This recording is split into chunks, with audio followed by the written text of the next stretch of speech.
This is the American Nightmare, Cody Rhodes, and you are listening to Potsy and Tino on the Potsy and Tino Show.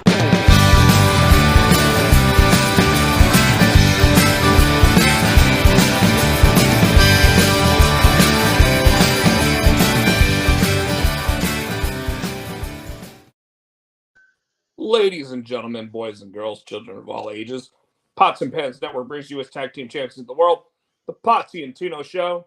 That's right, Potsy and Tino. Our theme song, as always, is brought to you by Adam Saskatch. It's called The Wrestling Song. It's available on iTunes for 99 cents. Tino, 99. Tino, we always start the show with a little segment called What's Up With You? So what's going on with you? I went to Hickory this weekend, had a blast, and then Friday before I left, I went out and bought the WWE 2K24. I've been playing the shit out of that. I was playing on it, waiting for you to come on. I had a few minutes between my class and waiting for you to get on here. So I've been playing that. It's cool. I like it. They added new matches. They extended the backstage area to where you can actually go into the parking lot and fight on cars. They added the ambulance match and they added the casket match, which is pretty cool. It's fun. I also heard they added fireballs. Yeah, I hadn't figured out that yet, and I forgot how to do the pull down the straps. I forgot about it till just now. So yeah, you can pull down your straps if you're a singlet wearer. But apparently, if the character fires a fireball at you, you actually have a skate face for the rest of the match, which is pretty cool to me. You know, because that reminds me of back in the day when it used to be like you would sit there and retch down the face until they would just bust open in like WWE No Mercy. Another cool part of this is when you are busted open, it trails. So like if you're busted open and you hit the mat, it leaves blood on the mat. And when you're leaning over face down, the blood's like dripping and you can see it on the mat, on the floor, wherever it is. It's cool. That is really cool. A couple other things that are in that game. Apparently, if you are wanting to play as action figure John Cena, there is a code to unlock that. It's like My Faction 2024 or 2K24. I think I did it because I brought when you bought the game, you got like a thing you can open up the Nightmare Family, and I was going through earlier and I saw the action figure John Cena. I'm like, oh, I must have unlocked it somehow. So depending on which version of the game you bought, if you bought the deluxe version, you would have gotten in the Nightmare Family pack, you'd get the Cody Rhodes action figure where he's actually got the red chest from his you know. Well, no, I got the one that was $70. I don't know if that's the deluxe. Oh, you got the regular version. That had Cody on the front. Yeah. But the deluxe version actually had where you would get the Nightmare Cody Rhodes version where he had his chest before his Hell in a Cell match against Seth Rollins, but it was an action figure version of that. Yeah. So still, anyway, pretty cool amount of characters and everything that you get with it. Like, I haven't bought the game yet just because, like, I still have 2023 and I'm like, I don't know if it's really worth, but there are some functions and features that really do make me want the new that they added to it. You know, unlike Madden, where it's like the same fucking game every goddamn year. Tell me wrong, Tino. Nah, I guess this one is I like 20. They improved 23. I think they added more stuff. It's kind of cool. So did you get to play anywhere this past weekend? Yeah, I played in Hickory. Remember, I just said that. Right. You got anything coming up? Nah, this coming Saturday. I think it's this coming Saturday. I'll be in Wendell at the Farmers and Merchants. And I think that is, I'm looking at my calendar. I think that's this weekend. Farmer and Merchants, 7 to 10. That is in Wendell, North Carolina. So looking forward to that. And that's just me and my acoustic and there's 3 hours just chilling and playing music. So I'm looking forward to that. And then other than that, I just bought us tickets. So and the following weekend, Nicole found it online. Um, it's it's an Edgar Allan Poe thing, right? So it's something where there is traveling around the country, and I'm trying to find it if I can find the website again. So what it is it's a Edgar Allan Poe pace. Uh, um, they go to different places. This place we're going to Winston-Salem. They have people reading, Edgar Allan Poe, the poems, and then they have a signature cocktail in each room. So you're supposed to like dress up in Edgar Allan Poe kind of era stuff. Nicole's like, oh, that looks like it'd be fun. I'm like, yeah, that'd be kind of cool. I like Edgar Allan Poe. So we'll go check it out, and that's the weekend after next. So we're looking forward to that. That's gonna be fun. That actually sounds really cool. It Yeah. actually, and I'd be interested in doing. Well, if you're wondering, this past week, remember the comic book Stonker that I started working on? hmm The one about the pro wrestler that somehow gets sucked into space. hmm So Eric and I have completely finished the first issue now. So Oh, it is. it is done. I found the website, so that's me texting you. I just sent you information. Sure. I just saw it. I just saw it. Yeah. Yeah. So we actually we finished the first issue. We've both been working on our covers for it. One of the jokes that I made to him, because I made my cover like strictly black and white. Like there is no gray, no any other color. Because I'm a huge Frank Miller fan, so like the guy that created Sin City, right? So if you remember the Sin City movies, you remember any of the comic books that he did, they were all like super high contrast black versus white, and that's it. So I did a cover for it like that. And the one thing that Sin City would always do is like if there was one other color, they would add it into it. So there was a story called That Yellow Bastard, and that yellow bastard was yellow. And it's because after the one guy like ripped off a piece of the other person, and I'm not going to say exactly what it was, but after he ripped off a piece of the other person, when his dad, who was a senator, decided to have that piece reattached, it left him with this yellow visage, right? So when I was doing my special edition of my cover, it's the same exact cover except he's got blood coming down half of his face, because that's something that happens in the comic, right? And the blood coming down his face is this, I mean, it's as bright red as any of the logos and everything that we've got on here. Nice. And it's black and white, and it's that red. But then the logo is coming across the top, like in the same exact color red. So it just fits. So we finished the first issue of that. We got to figure out exactly how we're going to do the Kickstarter, everything else. But folks on this channel, obviously keep an eye out, because we are going to, on a weekly basis, probably be talking about the Kickstarter when we launch, right before we launch, so that way you can be part of it. Blah blah blah blah. Zor number 2, real quick, has to be ordered by Monday of next week.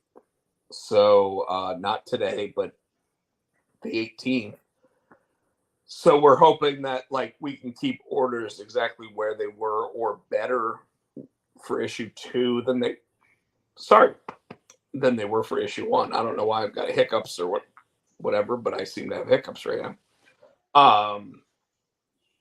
And then other than that, like shortly thereafter, the first issue of the new Immortal book is going to be orderable. So it's a pretty interesting time for me, because I've got 3 different projects actually in various levels of completion right now, and I'm pretty shocked by that. So But other than that, I really don't have anything going on. I've got my trivia games going on in Morrisville on Tuesday night, in Cary on Wednesday night. So if anybody wants to come out to Ruckus in Morrisville on Tuesdays at 7:15, got trivia out there. Ruckus at Morrisville, or I'm sorry, Ruckus in Cary on Wednesday nights at 7:30. Got a game going there, and there's a $50 or $75 prize depending on which one you show up at.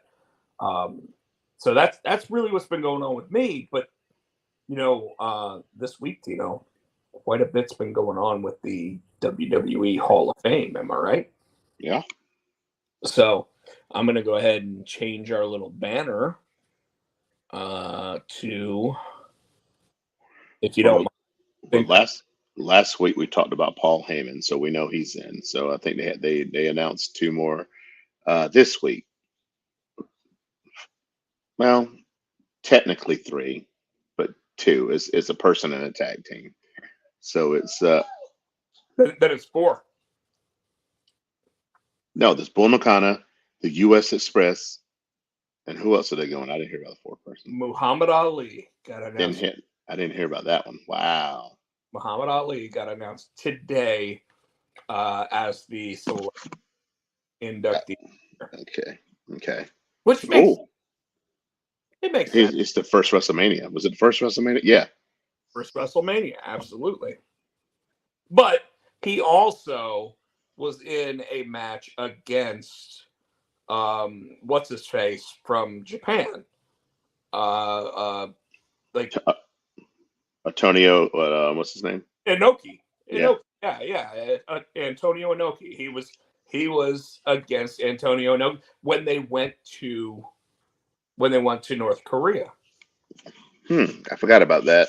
Yeah, so like think about that. Like he was in the biggest crowd to ever watch a pro wrestling event.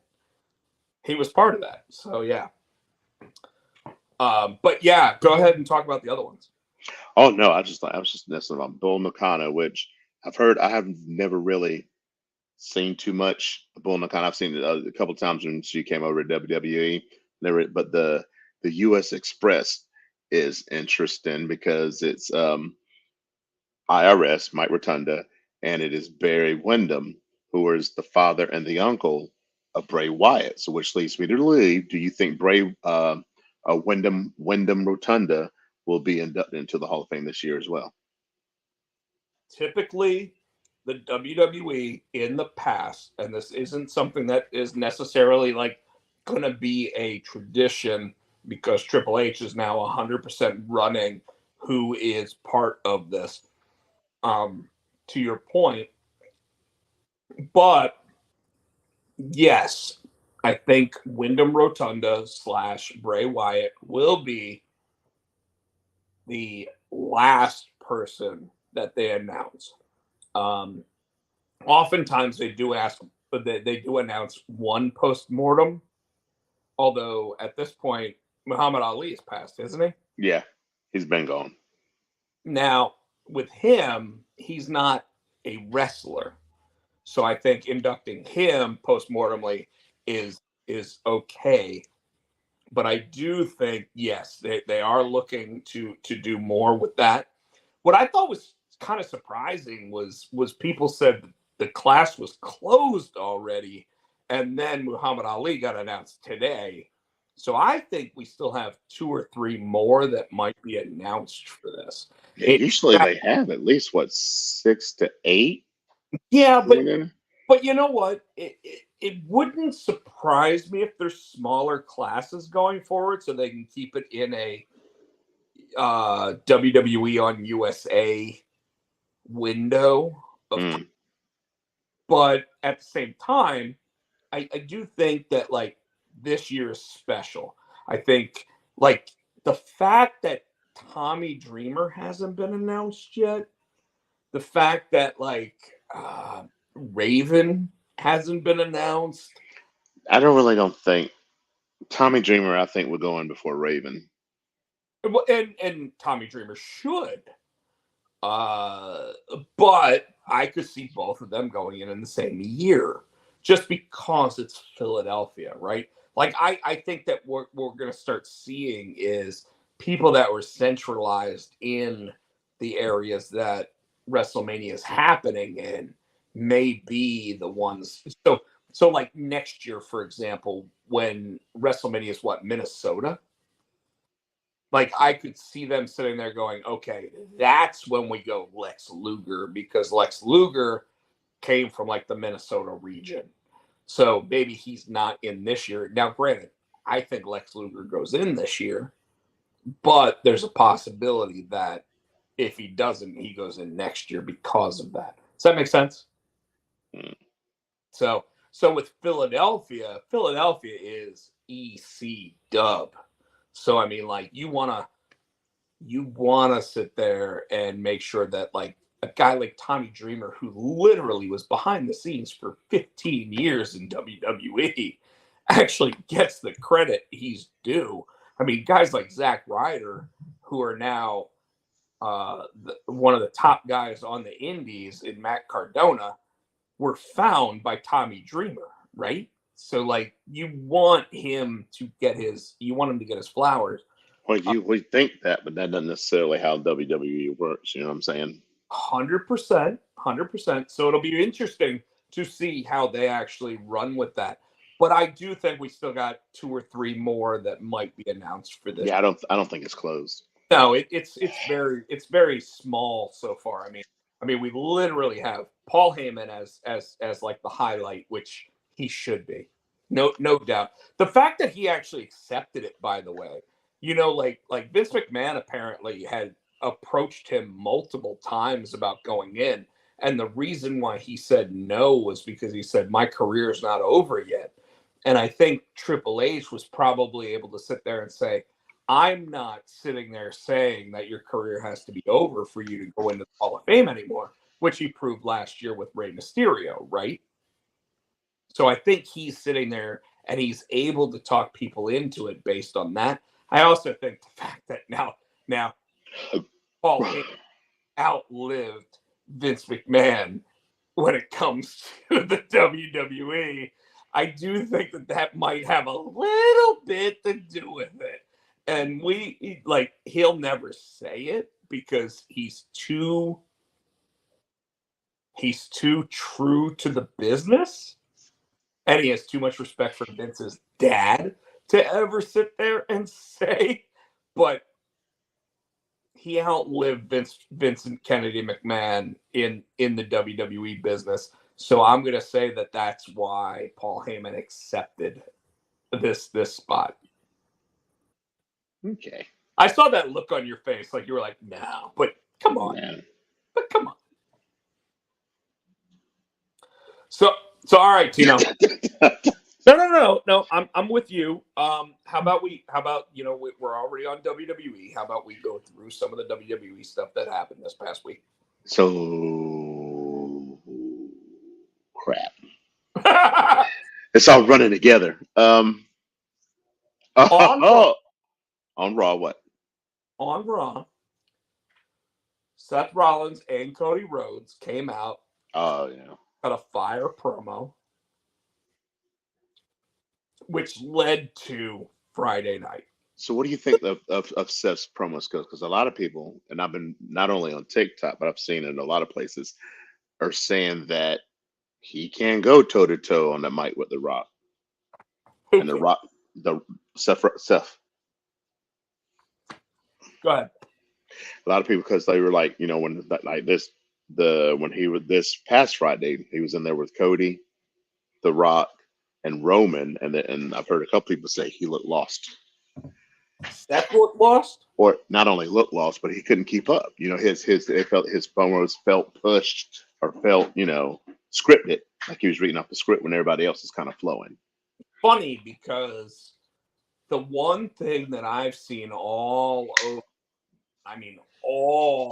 over the internet is that The Rock continues to repeat himself, not only week to week, but in the same promo.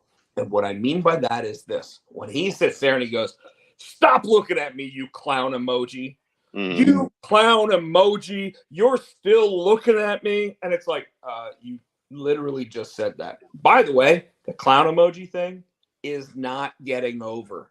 Get over it, drop it, move to something else. I'm tired of it. I don't need to hear it again because nobody is cheering, nobody's booing. They literally don't give a shit about the term clown emoji when it comes to Seth Rollins. So just let it go. The other stuff, Seth Rollins one is in a bad spot when it comes to this entire thing. And this isn't going to be a Rob rant, I don't think. But the fact is that Seth Rollins literally had Cody Rhodes' music walk him down to the ring this Friday night, and he is the world fucking champion. So why in the fuck do we care whether or not it's Seth Rollins? It could literally be Cody Rhodes' dog at this point, who, by the way, has more heat towards The Rock than Seth Rollins does. And tell me I'm wrong. How the dog has heat. The dog literally, the Rock sat there, called out the dog, and on Monday night, Cody Rhodes sat there and said, "Don't you ever talk about my dog again." Yeah, I was like, okay, that's The what. dog's in the video game. Hmm? The dog's in the video game. I hadn't seen that. Well, he is. So keep looking. But anyways, continuing from there.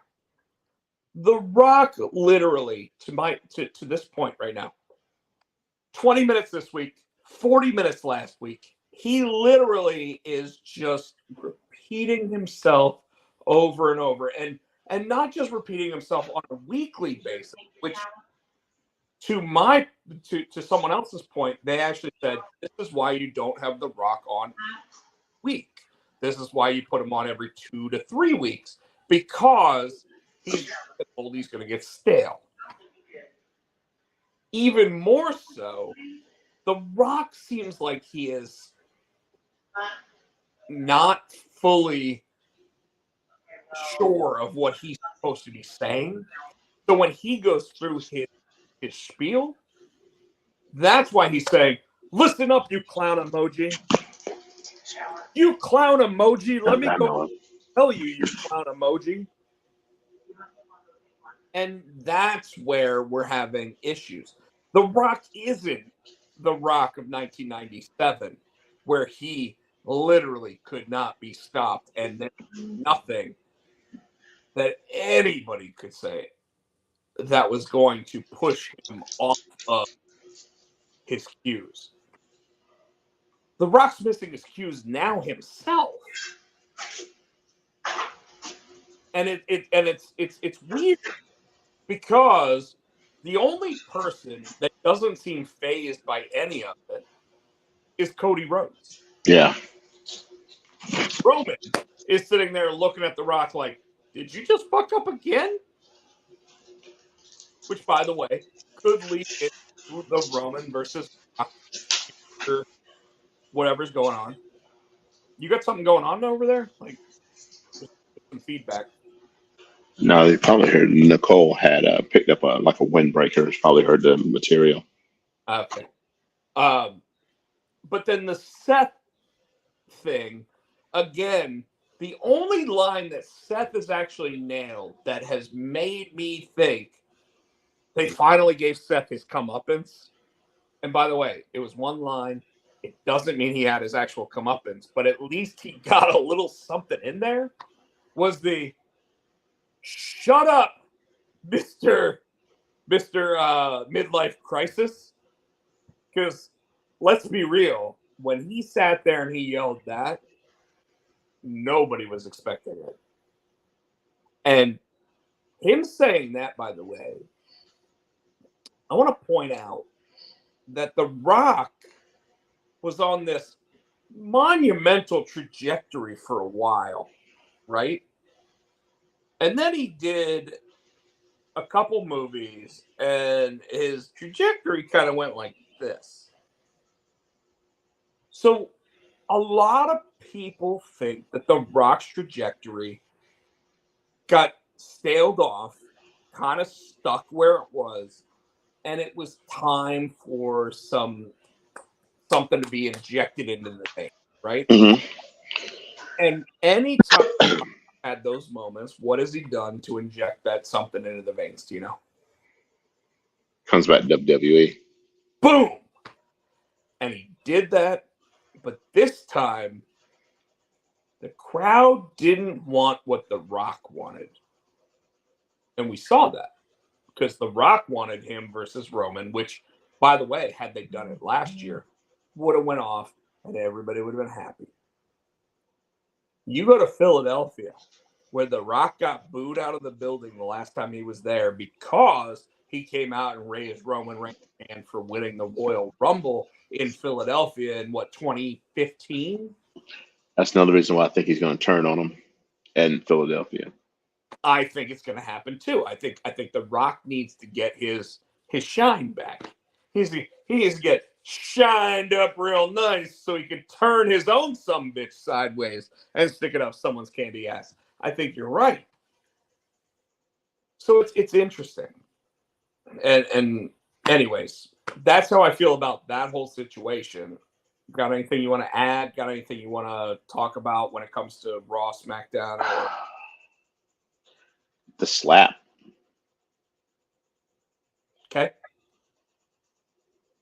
First of all, The Rock, when The Rock came out with that line, "You're the youngest," you want to know why you're the youngest? It's because you're a mistake.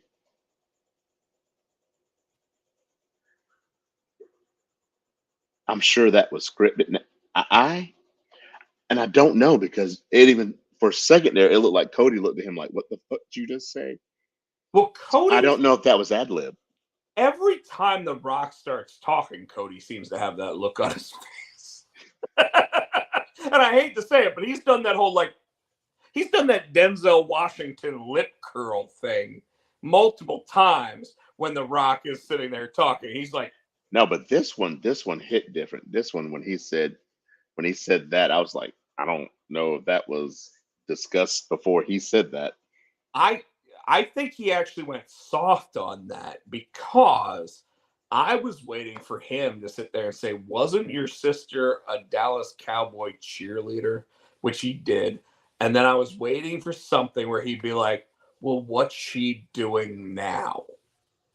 Right? And imply that she's like a stripper, a hooker, or any of those things that, by the way, some of the people that have been involved with the Rhodes family may actually have been in those kinds of fields. Like look at Terry Runnels, right? But I thought he was going to go there, and I think he took the soft way out. At the same time, That wasn't a soft, dude. That was you. That's pretty much saying, yeah, you were accident. You weren't spewed. You were oopsie. Yeah, that was fucked up. but I think that was the softest one he could go with, because if he wanted to sit there now, I did find it interesting that he sat there and said Dustin Rhodes, a Hall of Famer, a future Hall of Famer, which makes me wonder whether or not both Tony Khan and WWE have come to an agreement that he will be allowed to be at WrestleMania, because we've been wondering about that for a couple weeks. But I do think he took it soft on the sister because of that. Anyway, he got the shit slapped out of him, and the look on The Rock's face, The Rock was like, and then he kind of grinned. I was like, we're getting ready to go. So the most interesting part of this was that they waited until there was like 8 seconds left in the broadcast, and I was like, I know he's gonna slap him. When's he gonna whack? And I was like, After it was after the little thing at the bottom. That's why I kept watching, because last time I missed something. So I was like, I'm still watching this, and he slapped the shit out of The Rock. He slapped The Rock like he owed him money. He did, and Sketchy LeJoe basically said Dwayne is just making Roman look worse than he already did, and aka a main event spot from a more deserving wrestler who can actually. I'm not going to. Just said. Does he make Roman look worse? Yes. And Roman, you can even see it in his eyes. There's disdain every time he hands the microphone to The Rock. And last week when Paul Heyman said, but my tribal chief, we're gonna have the most exciting man in Hollywood come out here, and Roman was just like, like the sails come out of him and the wind just like he is literally just going like, What I thought was, why am I even here? Is the point with Roman. speaking of Rock coming out, I dug his entrance this week. The lights went out and all the lightning, because he's the most electrifying man. I thought that was cool. That was cool with the lightning. Funny that the internet kind of made fun of Black Adam being a Shazam / Lightning character. That like it's like Shazam still sucked, but they actually said Black Adam still sucked at the box office when they showed that. But yes, and if you noticed, since The Rock has turned heel, the eyes on the Brahma Bull have turned red. You put that somewhere, and I looked for that. I didn't notice it Friday, but I think so they're just red now. They didn't turn red.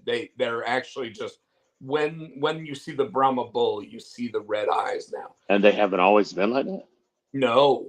Apparently they were blacked out before, and now they're red because he's a bad guy. I think that's a really cool call out by people. I don't know if it's exactly when that occurred, but right now I'm going to run with it based on that's what the internet has been saying, and I've been pretty impressed with it. Joe also said, why is Roman even here? Joe, you can sit there and say, why is Roman even here? But here's the fact. Why is Seth even here? Seth has nothing to do with this. This is Cody versus the Bloodline. Seth has already had his Bloodline matches, and he's beaten Roman every single time he's been in the ring with him. So the fact that Seth is even part of this is just them literally sitting there going, we're taking our three big... He hadn't beaten Roman every time they ever been in the ring, because Seth went for that Universal title, and remember he came down dressed as the Shield, and Roman beat him. No, he didn't. Seth won by disqualification. Okay. So good call out, but yeah, Seth actually beat him by disqualification because Roman knew he could not beat Seth, and that was the whole ploy that they were stating during that.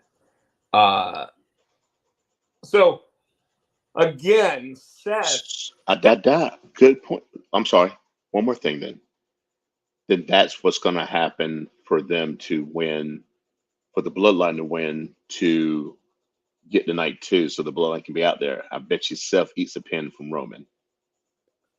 No. I'm calling it now, and you can go ahead and put this on record. You can call me out for it if I'm wrong. Cody eats the pin the first night. I'm going to tell you why. Because I expect Roman to get on the microphone after that first night and sit there and say, you don't deserve it. You're not going to get it. This is what's going to happen to you tomorrow. And here's why as well. I expect Seth to lose on the second night. So you don't want Seth eating the pin 2 nights in a row. Okay. All right. You know what I mean? Like, so I expect Cody to eat the pin the first night, because it's actually going to hurt the storyline to where he really has to dig from underneath to get himself back up to that point. You know what I mean? Yeah. So I hope that sells it. That's equivalent to my 5-year-old. If someone loses on the go home show, they're gonna get their comeuppance on the pay-per-view. So yeah, I can follow you that one. I got you. Yeah, and that's exactly where I'm going with it. But it has to be Cody. like it can't be unless the WWE is just going to give us everything we want, and it's going to be The Rock loses on night 1 and Roman loses on night 2. It's going to be Cody, and then it's going to be Roman.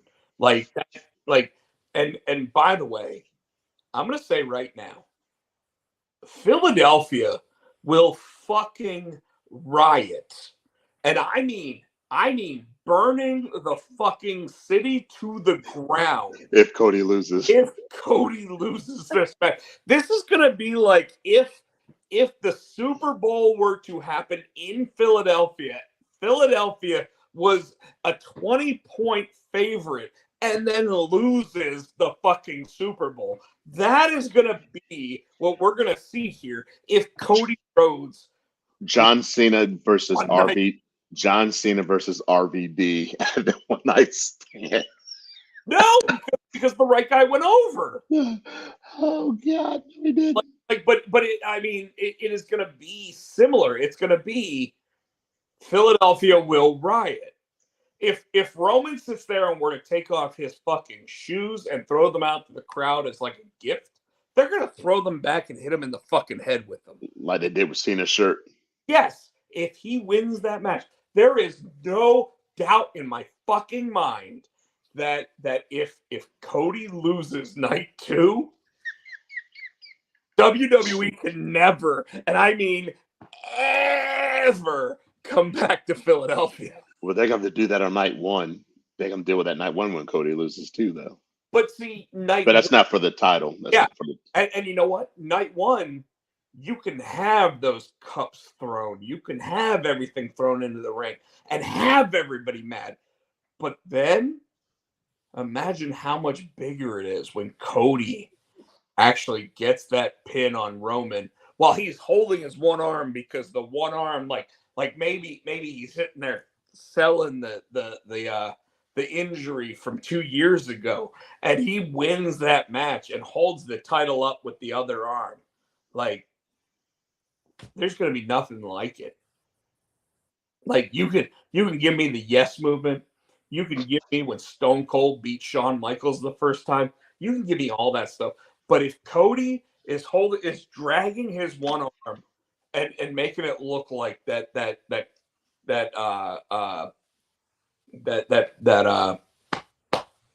injury that he had 2 years ago, that torn pec.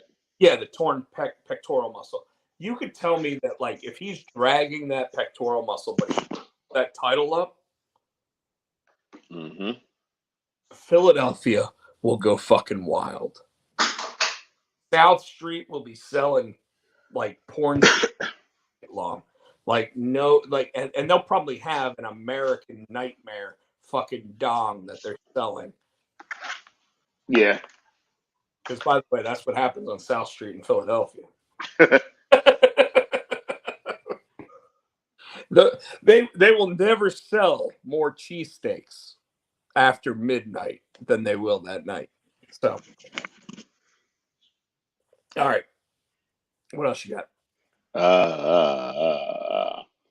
I'm tired of Bobby Lashley losing to motherfucking Karrion Kross, and I'm tired of them trying to make me believe that technically won that match. Okay, I'll give you. But I'm tired of them trying to make me believe that this is a fair fight. Yeah, I'm tired of that the Street Profits, who are outweighed tremendously from the AOP, have a chance. The AOP just fucking destroyed them. Now, Dawkins, he's got a little size on him. He might be able to hang, but Montez, they're gonna eat Montez and shit him out. Well, and that's what I'm worried about. You know what I'm saying? You want Montez to look strong. Montez is a hell of a wrestler, and I think possibly when they break up the Street Profits, they're going to push him. I think Montez might even be a champion one day, but they got to start making him look like he can face these bigger dudes and have a chance. He's just bumping, which they're bigger than him. He should be bumping, but he should be made to look like he has a chance, or he can. You know what I mean? I don't know. You know what I'm trying to say? I know exactly what you're trying to say because, by the way, I said the same thing about Keith Lee, but you and I finally had a come to Jesus meeting about where I was with my Keith Lee theory. When it comes to Montez has size. He just doesn't have body fat, which is what AOP has. So I mean, like his arms are probably just as big as both members of AOP. Um, I just want them to get over it. I want to point out that my group of friends, Jason, Terrence, and CJ, were all having a text message conference about this match in particular when it was Bobby versus Karrion Kross. And CJ sat there and said, "Thank God I'm tired because Karrion Kross is NyQuil." And I gotta be real, man. He's not far off from the truth. Like They've tried so many times. They've tried so many times to push this dude. They has- should have left him alone when he was in NXT. They should have brought that Karrion Kross well, up to the main roster. except he already wasn't that character after Vince McMahon had his hands on him. That's what I'm saying. He when literally when they was. brought him up. He literally was the Ron Simmons wearing the outfit from Doom the movie. That's when they fucked him up. And you're right. And they probably should did what they did with Dijak, which is send him back to NXT. Because since Dijak's been back at NXT, I still think the guy's got a losing record, but at least he looks like a monster down there. They need to hit the hard reset. Yes, send him back, but make him that monster again. Make him the Karrion Kross that he was, and then bring him back. I mean, if you were to make him a 2-time NXT champion and then bring him back up to the main roster, shave his head, make him look like that devil incarnate that he was, I think that you're right. I think that Triple H is sitting there going, why can't we get this guy over?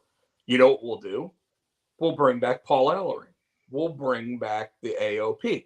We'll bring back all these guys. We'll package them all together, and that should do it.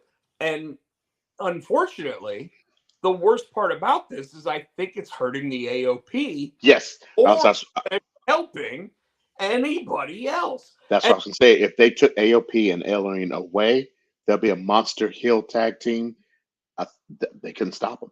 And the one character that hasn't been affected at all by it from this is Scarlett.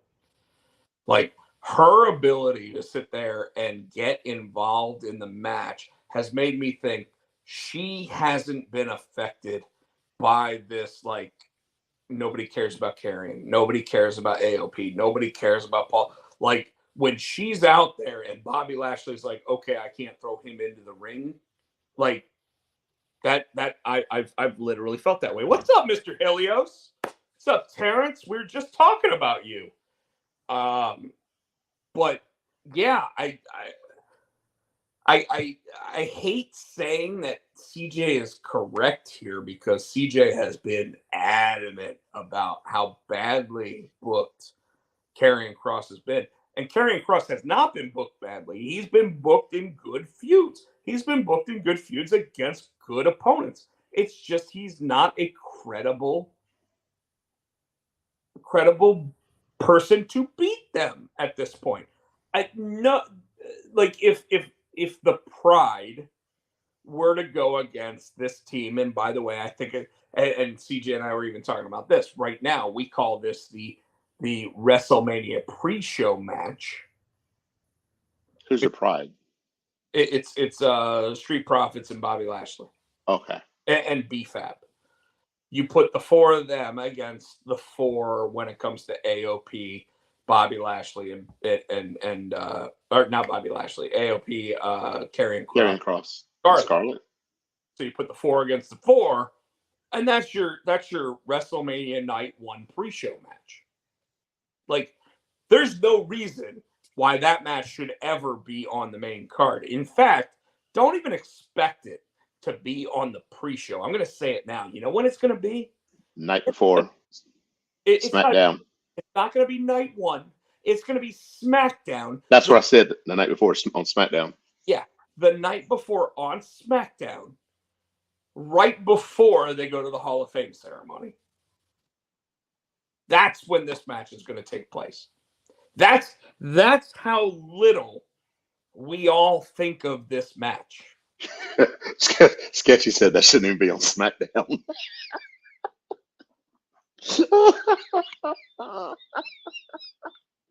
You know, the sad thing is not only right, but I want to point out that if this match had happened a year ago on NXT, it would be headlining the NXT pay-per-view at WrestleMania weekend. Well, because it had been booked better.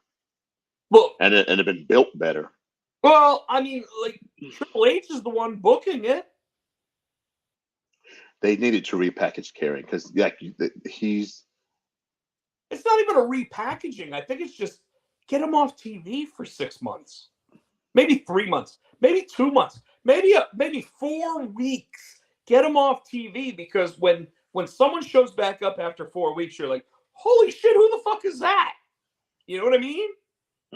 Like, do that. No, Joe, they don't do the main event anymore. That wouldn't even need to be on the main event either. I wouldn't even put that shit on. I wouldn't put that shit on Heat. Superstars of Wrestling. Remember that show on Saturdays? I wouldn't put it on that shit.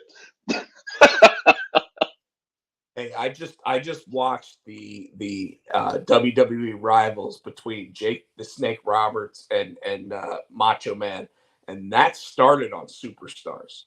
That started on like back before they had television ratings. That would have been a TV PG show, and they had Macho Man get bit by a snake cobra. Not even a snake, dude. It was a king fucking cobra. And it didn't let go. I remember watching that when I was. Yeah, I remember watching that. I was like, that scared the shit out of me. I thought it was. Yeah. That's one of those things. Like, I know wrestling's fake, but that shit looked real as hell.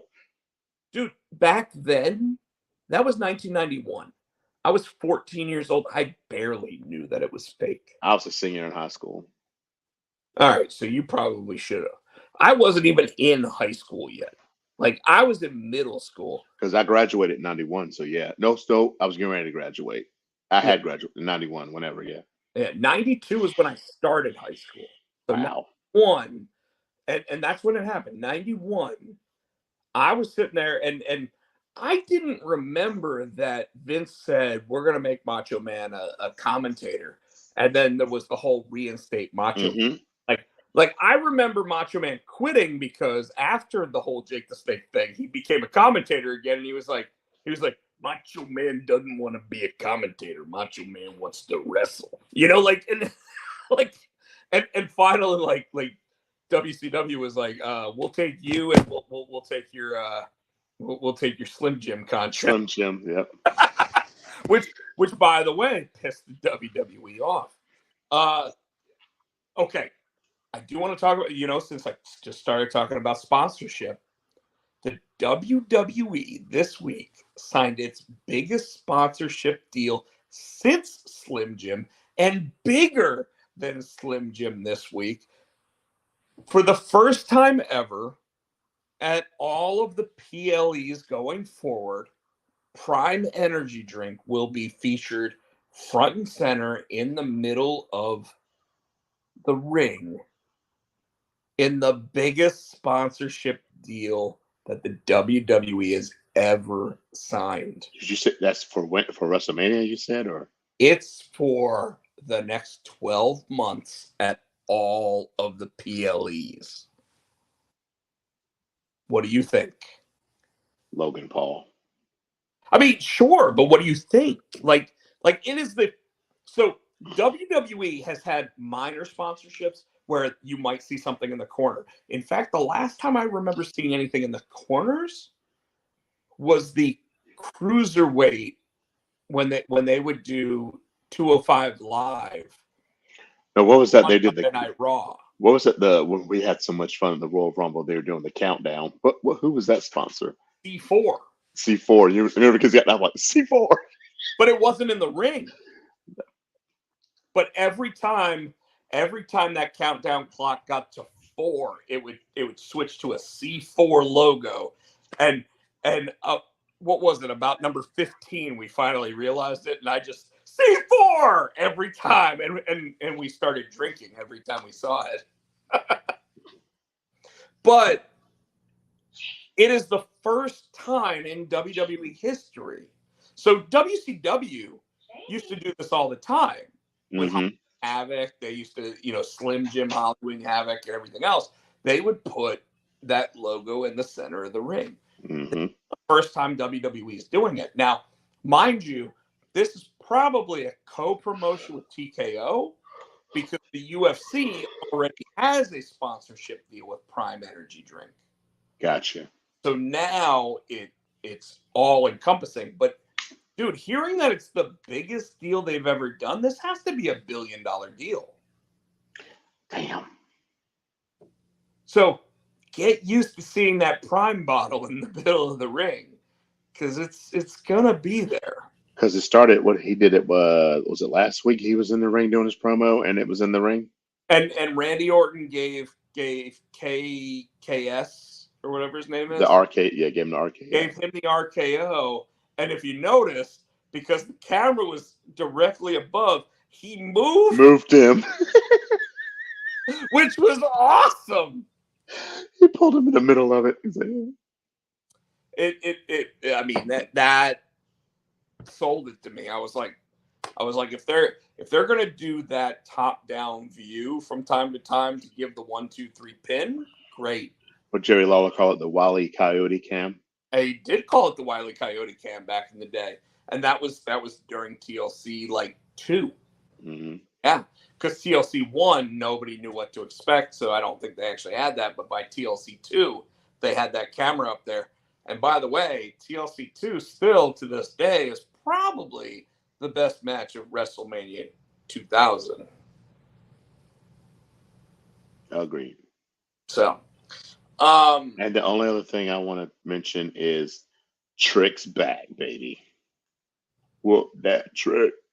And Tony D'Angelo is now the new #1 contender because he beat Carmelo Hayes. So he's going to be facing Dragunov at the pay-per-view for the belt.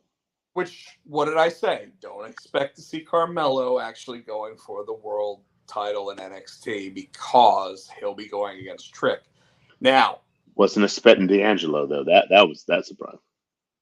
I think D'Angelo still has more growing to do. So making him or actually having him be in that, I think is actually a good move. He might be the one that takes it so Dragunov can move up. That's what I was going to say. No, but I'm glad you said it because you and I are on the same page with that. I think that would lead people to think that Dragunov could join with Gunther because that had been a theory that was going to happen. But I think it also means that Dragunov could be the guy that you think is joining Gunther, and then he sits there and chops him even harder than Gunther chops him. You know what I mean? Like, I kind of see that being a possibility. I do want to point out, however, that Tiffany Stratton is over like Rover. Yeah, she's Red Rover, let Timothy Stratton get over, and she is. Like, no doubt in my mind. But I knew she was getting over, but when they did the thing, she came out, all that played was Tiffy time, and that crowd erupted for a heel like that. And I guess that's part of her interest now. It just says Tiffy time, her voice. That's all it took, and that crowd erupted for a heel.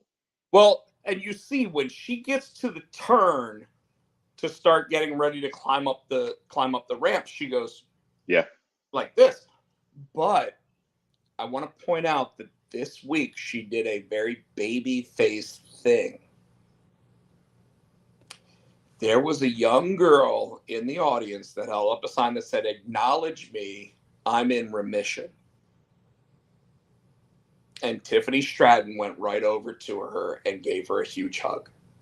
Was on her way to the ring, or after the match? Might have been after her match. I didn't even see that because I fast forward. But there are pictures of her giving the little girl a hug. And interestingly, like what I saw was the post on, I think it was Sportskeeda, showed Roman looking over and seeing it, like pointing at it, and that's all he did. But Tiffany went up and gave her, like, you saw her like embracing the little girl.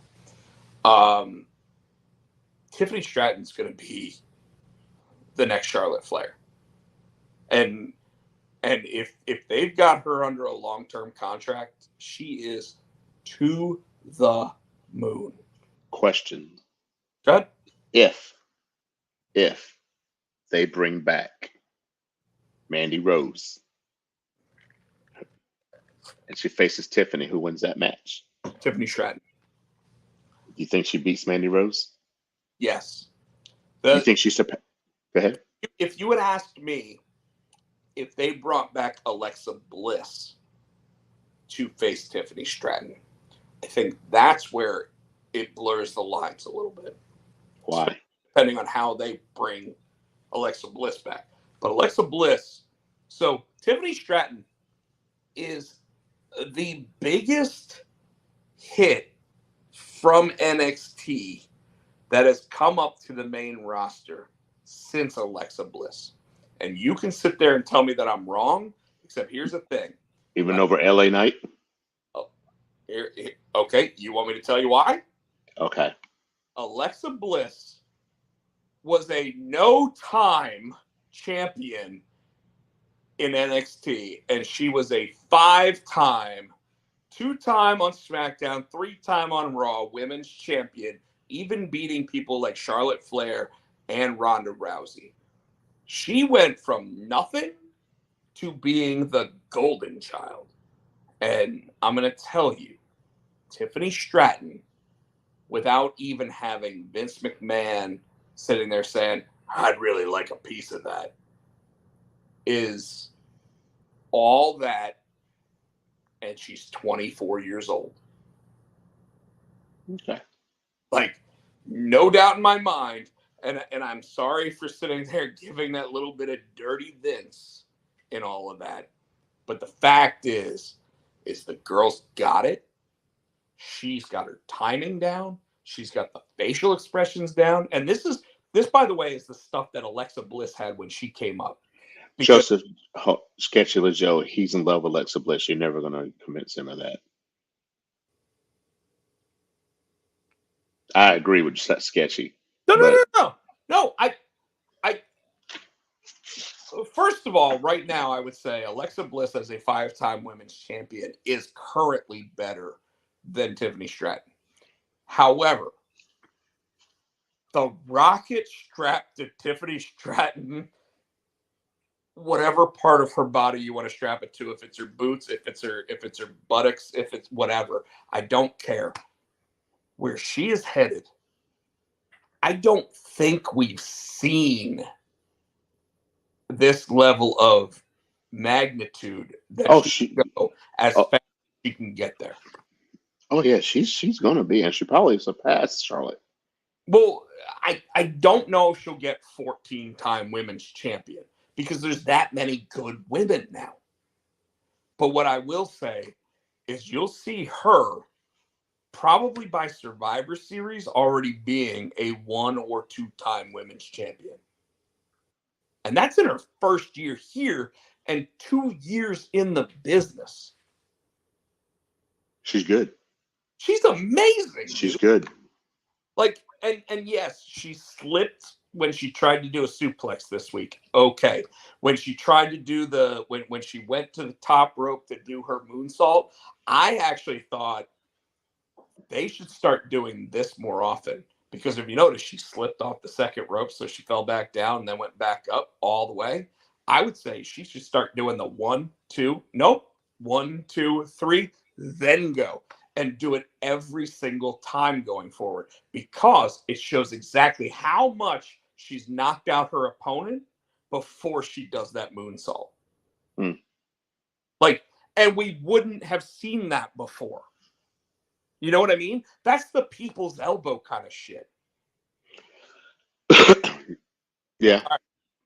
I got nothing else, but I did want to make sure I brought in Tiffy because she needs her moment. I did like the moment backstage between Naomi and Bianca. Bianca's turning. We know that Bianca's getting ready to turn. I wonder if it's going to be before or after these two get together as a tag team for a little bit. I don't think they're gonna. I think it's gonna be before. I don't think. It does kind of look like she's just going to be like, "Why are you still being so nice to these people?" And she's just going to turn on her. And Yep. and that might be finally what gets Naomi back on the hump of where she needs to be. Because let's be honest, her return was great, but since her return at the Royal Rumble, she's been garbage. Mm. So, no offense, Naomi. All right. I didn't see Collision yet. So the only thing I want to bring up there is that Danielson and Ospreay finally did communicate with each other. They've now set up their match for Dynasty, so that's going to be a thing. I don't know if Ospreay's going to play the heel. I don't know if Danielson's going to play the heel. I don't know if either of them are going to play the heel.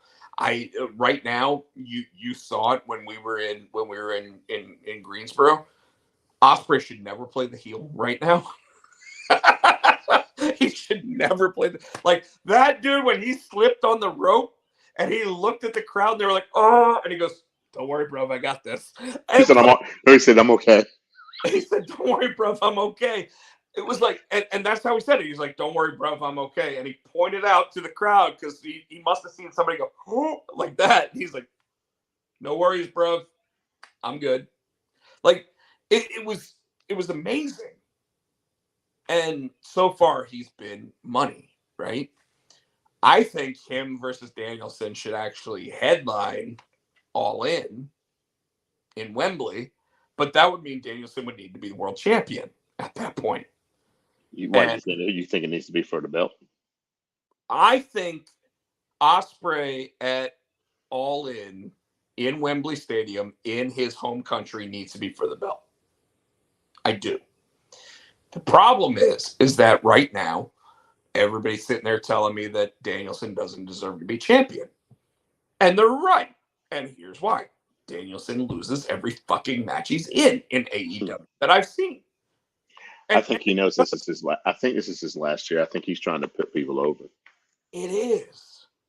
But here's the thing. You can't go 0-15 in your last year and have everybody cheering you still. You got to win something. And you can't just win on Collision because nobody watches it. I watch Collision. You watch it a week later. I usually watch it the night or the next day. I just hadn't watched it this weekend because I was in Hickory and I hadn't had a chance to watch it yet. But you know what I mean. And that's just it. Is that 500,000 viewers a week means that nobody knows that Danielson got a victory. It's like watching the YouTube show. 5,000 people now. Who? Again, it's not WWE. 5,000 people watched WWE's, what was it, NXT for the first little bit. You say nobody knew what was going on? Hey, nobody did. Did you know who the first main event of NXT ever was? I hadn't started watching NXT till it got to USA because it. I mean, I didn't watch NXT. I think it was before it even came on TV. They were doing NXT. Or it was another channel. They were. They were doing it on the WWE network. And NXT, by the way, I never watched. The first takeover they did was Neville versus Cesaro. And that's what gets talked about when they talk about like Cesaro actually coming down there and actually making it so that those guys could actually do more than the hip toss takeover, like everybody doing the same moves. Speaking of Neville, we forgot to mention the Bastards back. And that was that we saw the first we saw the first thing of that at the pay-per-view when we were there in Greensboro. Yeah, we saw the vignette. Yeah. But has he actually been in the ring since Do we I know? think he's come. I think he's coming back big business. So that's what this week. Yes. Big announcement this week. Matthew and Nicholas Jackson came out. They fired Kenny Omega from the Elite. They suspended Hangman Adam Page. So basically, everybody that was Elite except for them is no longer Elite because they needed to bring in a new member, Tino. And the person I thought I just knew was going to get signed with WWE, Okada, is the new Elite member. So does that mean, well, he's not an EVP. He's just the Elite. So what's the difference? So Kenny comes back. He's still an EVP. He can be like, fuck you, Okada. Well, so okay, this is a behind the scenes versus a in front of the scenes thing, right? Like Kenny basically got kicked out of the Elite, which means he's a baby face when he comes back, which is kind of to set up Okada versus Kenny. 3, I think is the number of the match they're on. Maybe 4. I don't even know at this point. It allowed the EVPs to keep their heat because they lost a lot of it by losing to Sting. Like, I don't care what anybody says, even though they looked strong, they lost a lot of it by losing to Sting at the pay-per-view that we watched. Does make me wonder whether or not they're going to follow my plan, what I actually said they should do, which is when they announce the actual brackets for the tag team tournament, that the Bucks give themselves a first round bye because they're the EVPs and they can do that. Like, that's what I would do to just add more heel heat to that moment. Mm-hmm. And it's kind of looking like that's exactly what they're planning, by the way. So maybe AEW is actually watching our show now. I didn't watch a lot of the other stuff. I did see that Eddie Kingston versus Okada looks like it's going to be in the works.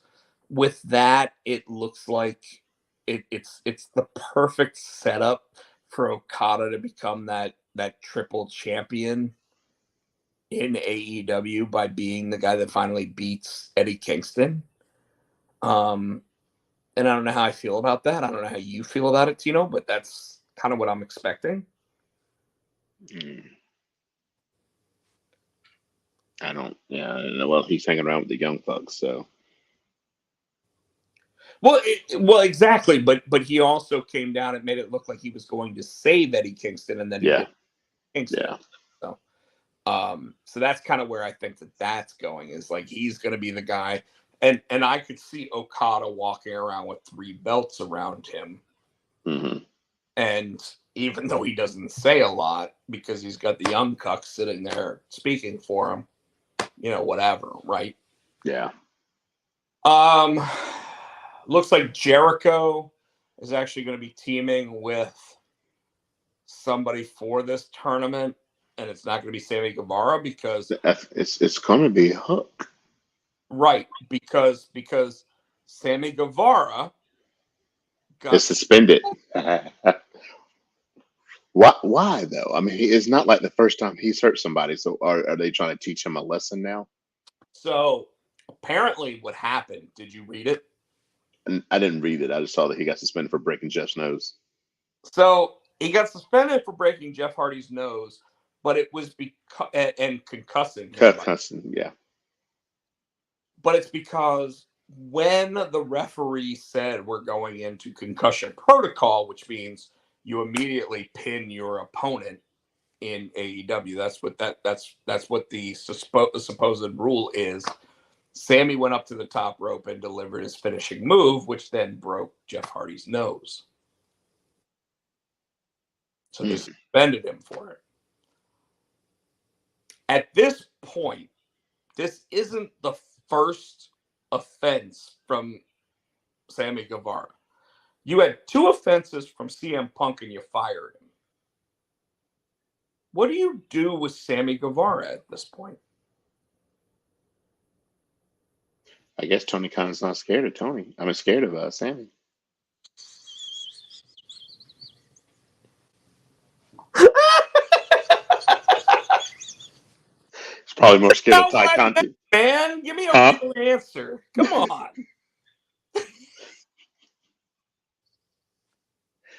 Because I guess he's trying to build him as one of the pillars, and so he is a homegrown talent. But you know as good as I do, he ain't scared of no Sammy Guevara. Tony said, I'll beat Sammy's ass. He's like, Sammy can hit my nose, it ain't gonna break.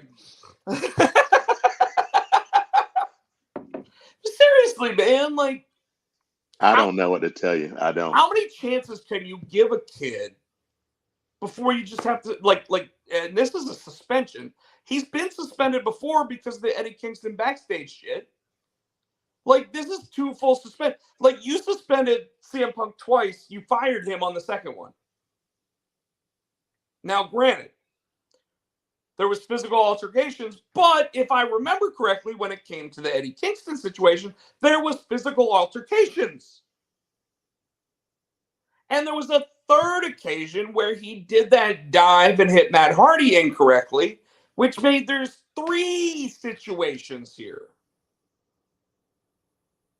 2, I'm sure he's paying CM Punk way more than he's paying Sammy, so that was another reason to probably cut ties with him too.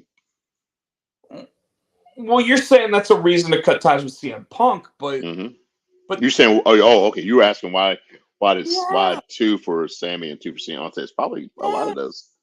I don't know. I think Sammy, like I said, he's homegrown. He is one of the pillars. I think Tony likes him. I mean, he was one of the guys that Cody Rhodes stuck his neck out for. I don't know. I don't know. Like, I just don't get it. I don't understand. It's starting to drive me nuts. I'm sitting there like, why does this kid keep getting passes when someone like CM Punk, who's 40-something years old, isn't given the same passes? Is this a double standard? Is this a young buck sat there because one of them was against the EVPs? I mean, because you think about it, he's now injured both of the Hardy Boys. Yep. And this is while Jeff is healthy. This isn't Jeff sitting there going out there against Sting in 2012 and basically being told, shut the fuck up and lay down. Now, granted, 3 weeks before that, it might have been that situation. Know what I mean? No, you're fine. Yeah. I can't explain it. I can't explain it. Why you've hurt 2 people. You know what I'm saying? You've been, yeah. You've hurt. I'll do it, son. Sorry. Do I need to tell him? No.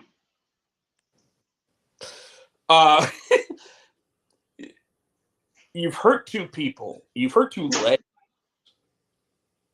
Whether one of them has had demons or whatever, you've hurt them. You've been suspended multiple times. You got into an altercation with Eddie Kingston, who is apparently well respected backstage. When you cut ties with him. You see what Sketchy said? Sketchy said, and Sammy doesn't talk shit at the company. The company at press conferences. I don't know if he does. They don't let him talk at the press conferences. Like, how do we know he wouldn't sit there and go, I'm young, I'm tired, I work with children. Like, we don't know. We don't know if he would say that. He'd probably sit there and say, I want to fuck my wife. Okay, me too. Whatever. Like, take Conti's hot. But I don't know, man. Like, I look at this and I'm like, you let go one of the biggest stars that actually moves the needle in your company, and you keep this guy who doesn't follow protocol. Yeah. Now, no one ever said that CM Punk didn't follow through with his matches. No one ever said that. His match against Joe, right before he got fired, was one of the best matches on All In. And in fact, if you go back and you watch it, those two had fucking fun. Oh yeah. That match was a callback to Wembley Stadium 1992. Oh yeah. I forgot about that. Like it really was. Like CM Punk doing the Hulk Hogan. You know, everything. It was a callback to Wembley Stadium 1992. Like those guys knew. Like CM Punk was like, I'm getting fired after today. Let's go out there and have a fucking blast. Let's just fucking do this. But he went out there. He was a fucking pro, and he fucking did the match. And he even did the dive out. Samoa Joe did the nope. That was awesome. To the outside of the ring. It wasn't in the ring and going. It wasn't any of that bullshit. He literally dove out and fell to his fucking ass. Notice he didn't get hurt there, but he gets hurt in the Royal Rumble somehow. I don't fucking know. But anyways, all right, Tino, what else you got? That's all I got. Like I said, if I hadn't watched, I didn't watch Collision, so I can't speak on it. So I will be watching it, but not before I watch this Raw. So I do want to point out that Hammerstone apparently has left MLW and signed officially with TNA. Yes, because it's going to be him and I can't see his face now. He was the TNA champion. He just Josh Alexander. Josh Alexander, yeah. Another possible interesting move is that Julia, the one that we were talking about when Jason was in the hotel room with us, she lost her Stardom Women's World title. So there's a possibility that her contract is supposedly up at the end of the month, which means that everyone thinks she's going to WWE.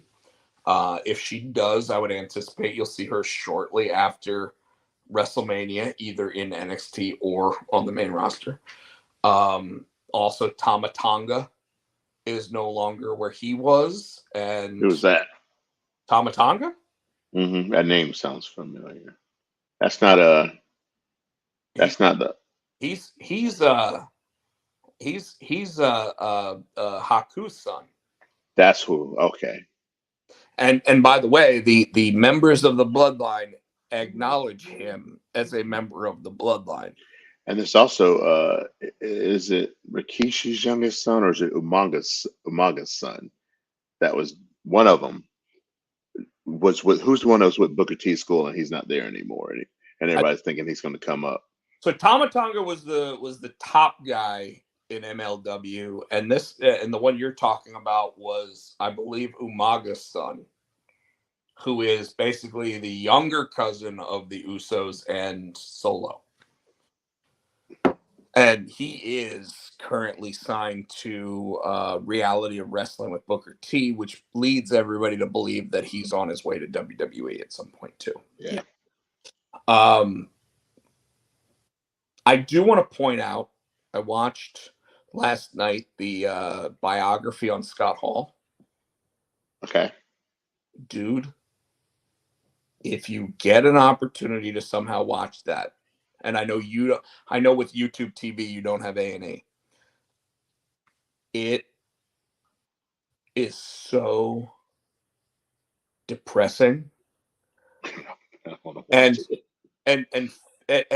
also it brings you back up. And then with like 10 minutes to go, they talk about how the pandemic probably is what killed Scott Hall. Mm. And it like, because I don't know if you remember, he got himself all the way back to where he was clean, sober. He was physically healthy. He was going to the DDP. Well, he was going to the Performance Center and actually helping guys like Baron Corbin and Sasha Banks and Bailey and all of these people. He was giving them insight on how to actually like get past like the demons and the things that and he kept telling Dallas Page, he's like, I'm never going to tell someone not to drink because I like drinking. I'm just going to tell them I can't drink and you should just make sure that you keep it under control, right? And he's like, and they even showed him sitting there saying, if you're going to drink, here's how you do it. You drink, but you cut the calories out and the carbs out later in the night, so that way you don't start looking like bloated and fat and everything else. So he's, they showed him saying that, but then they showed Dallas Page sitting there being like, and then like, brother, the whole thing started with the pandemic, and Scott was all by himself, and nobody could visit him, nobody could be around him, nobody could, and they played a 911 call where it was like a 911 call where the 911 operator was calling his daughter and saying, hey, is there any way you can get there, because we've got a call and we can't send anybody out to him. So she finally gets there, but it's like 3 days later. And he's like, I've been laying on the floor for 3 days.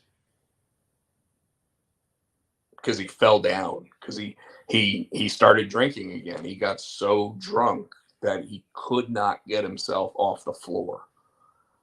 And then when they finally got him up, they got him clean, they got him this, they got him that. All of a sudden, like, they took him into the doctors. He ended up having 3 heart attacks.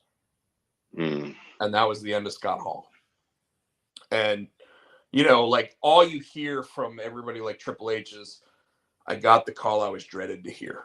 Like, I knew it was coming and I just didn't know when it was.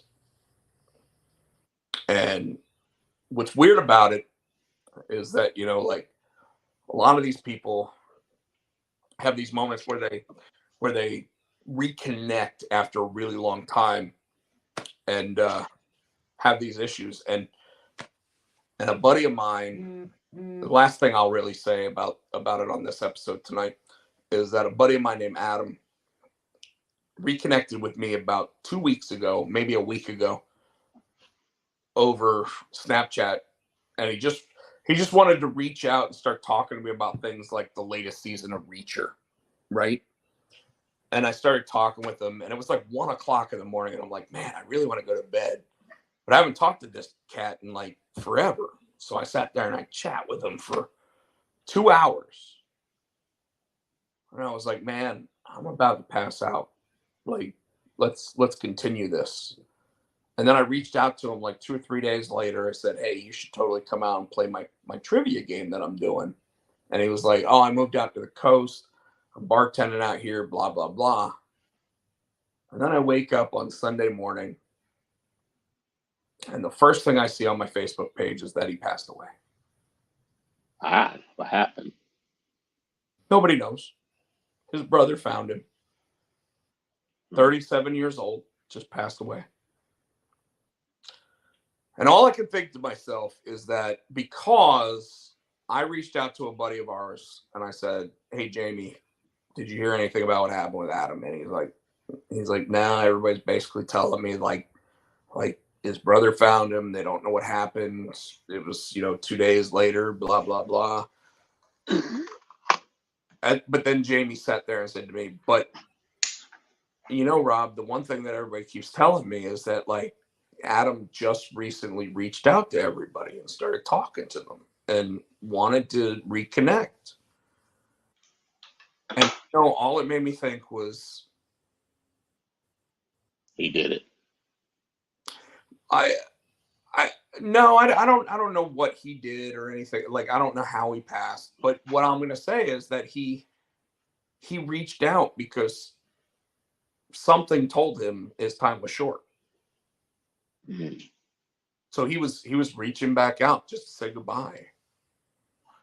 And I feel better knowing that, it wasn't like you and me where we sit there and we say, I love you every time we get off and go do our own thing or whatever.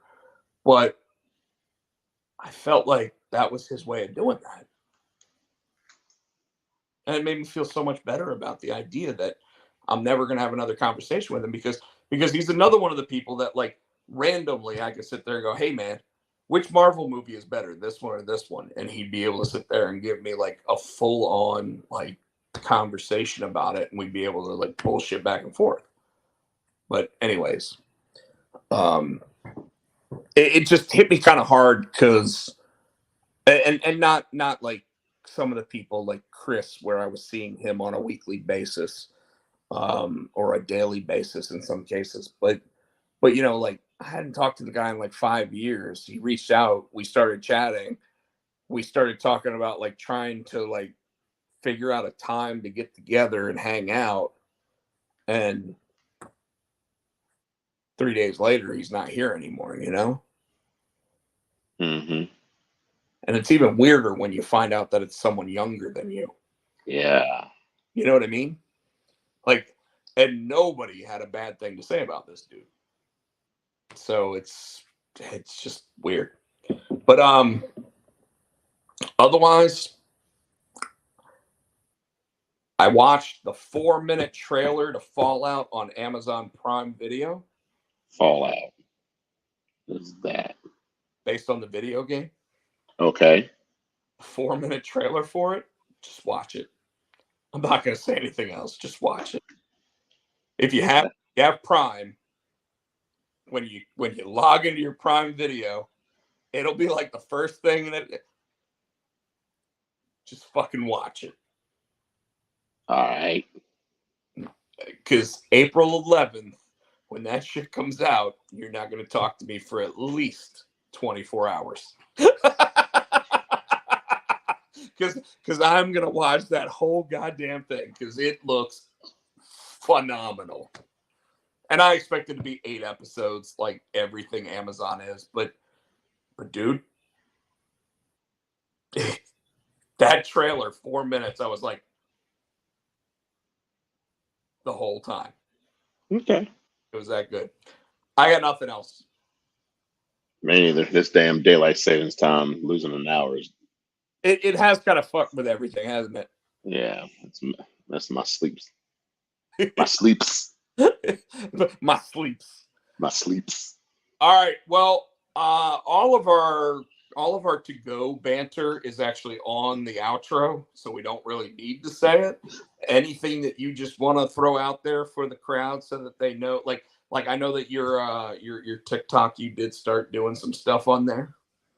Yeah, we did, and we started adding stuff, and apparently, Wobbles gotten happy. He started throwing stuff up there too. I didn't know about it. I'm like, oh look, somebody's added to our TikTok and our Facebook page, but okay. So, but yes, yeah. So keep an eye on that. I was just going to say that anybody that's not actually subscribed to our YouTube channel, if they can subscribe to the YouTube channel, it'd be helpful. Obviously, we're on Facebook and on Twitch tonight as well. But yeah, like if you're ready to go, I'm going to hit the button. Thank you to Adam's House Cat for the wrestling songs. Buy it on iTunes for 99 cents 99. There we go. All right. Thank you, everybody, and we will see you next time. Good night, gents. Everybody wants to be the next boy, but I am the man of the hour. That's how